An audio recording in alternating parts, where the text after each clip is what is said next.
I'm the CEO of Bohlin Group. We're going into our 30th year. We're a transportation logistics engineering firm that is very focused on ports and rail.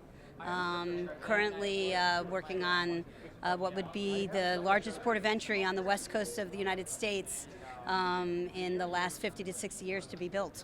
So that's our signature project right now. So we mentioned West Coast. Are you from California or? I'm actually from the East Coast. Oh yeah. New York and New Jersey. So I worked on the Port of New York and New Jersey on my dad's railroad from the time I was young. Yes, and so lucky to be now working on the West Coast in South Oregon. Wonderful place called Coos Bay on their port of entry. Very exciting. That's amazing. I didn't know we had a railroad magnate here. You do.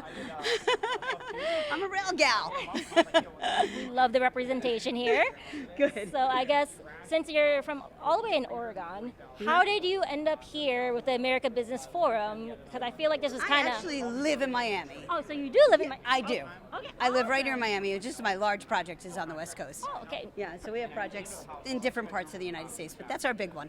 Okay. I love the remote world that we're in. Yes. Sorry, I've met a lot of people who've just flown in too, so sorry for assuming. I'm right here. I'm right here in Midtown. I love it. I'm a Love happy Midtown. Miami resident. Happy Miami resident. So how did you end up hearing about this? Was it social media or I don't know? Yes, I think, and I got a couple of calls from friends down here, and then of course I saw some social media things running through TikTok and Instagram, and said, oh well, maybe this will be a really good event to go to, and it's turned out to be a great 2 days. Really informative. So who's the speaker in like the lineup that you saw that you're like, yeah, I need to go here? Oh wow. I really enjoyed Jamie Dimon. I thought he was great this morning. He was pretty amazing. Yesterday, of course, President Trump was a lot of fun and really, great talk. And then this afternoon, Patrick David was very, very good. Had very helpful, thoughtful things. Is there anything from these speakers that you just mentioned that kind of like stood out to you that you're like, either it could be a piece of advice or just general like knowledge or anything like that? When you need to change things, change them. Don't give up. Keep going, but always be self-reflective and humble. And if you need to move in a different direction, you move in a different direction. That's awesome. Yeah. Is there anything that you're gonna maybe like take back to your staff? Maybe like could be a buildup of what you just said or something like that? Absolutely. I was actually just speaking to a motivational speaker inside about how to do that. How do we take all of this information, bring it back to the team, and get them as excited as I am today?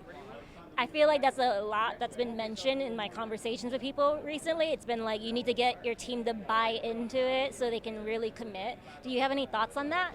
I think it's really, really important that you have a motivated, excited team that believes in the vision. It's not just about building the port. We want to do this. We want to get this done. This is important for our country. It's important for the region. So that motivation and finding that nexus, I think that's really, really important for all, particularly small business and small women-owned business, as you can imagine. So I don't know if business is what you've always wanted to do, but if you could like go back in time and talk to maybe like your 18-year-old self, what advice would you give yourself?